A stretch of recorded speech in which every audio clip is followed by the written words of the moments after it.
Our last feature on Nairobi's homeless population focused on people who pay 30 shillings a night to cram into abandoned buildings. Poverty and circumstances forced them to find shelter and relative safety with other short-term tenants of such buildings.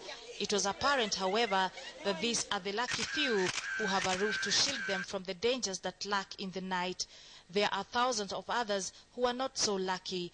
These are the desperate men, women and children whose lives have been reduced to nothing but the clothes on their backs. They wait for the city to end its business in the evening and then turn the doorways and verandas of various shops into their bedrooms. Huwa ni jeshi kubwa sana tunachitao. Kwa hivyo watu wakishaondoka wale wakazi wanafanya biashara huku. Kuna wale watu ubaki huku. Sasa si ubaki ni wale una mapato mzuri mpaka uishi huku juu hakuna fare unalipa nini. Ukipata kitu kidogo utajisimamia ile food ile unapata ya siku hiyo kesho itajiriria. It is risky business to even close one eye in the dark of the night on the city streets.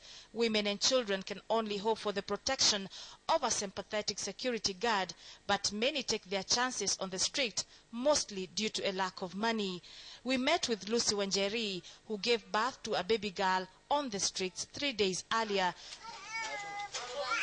This is her bundle of joy, bundled up with blankets from well-wishers to shield her from the cold and perhaps from the realities of that her first nights are spent outside a night. Hapa ndina kuanga kaa bezi yetu, yani kama kao yetu sasa, unaona?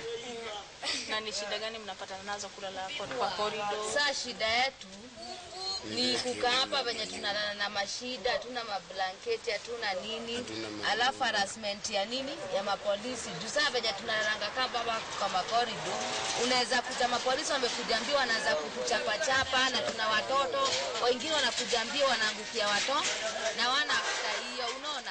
And this has been a routine for her and this gang who have taken over this spot. She says this is her bedroom, a place she calls her sleeping heaven.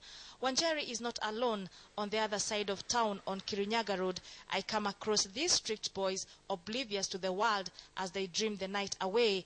But what could their dreams be in this harsh, empty life? The few who are awake told a story well known to them of the harsh reality of sleeping on the cold pavement day in, day out. Tunararanga mahali pale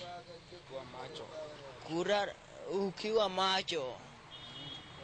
Kwa hivyo ulali sana. Unarara ukiangalia ngori. Na shida zingine tunapata kama kulala hivi kwa floor. Hiyo tare ni tunapata kini kugonjeka kifua nini. Sengine baridi, chakula sengine ukiamka asubuhi na kosa ukiokota chupa na bara kidogo plastic. Sengine hata unaona wengine wanalala na njaa. Hawezi jua. And for cover, anything that can serve as a blanket will do, from polythene paper bags which dangerously cover their heads, shared gunny bags. Life couldn't get more demeaning than this. However, the sight that brings me close to tears is that of an old woman called Wamboi, preparing for the night near the coast bus offices. The busy bus stage, with commuters traveling to Mombasa at all hours, is probably the safest place for a homeless woman her age. Hapa shida iko, tunajua hii ni njia ya kupita watu. Mtu anaweza kuwa mlevi, anakukanyaga. Na wewe uogopi?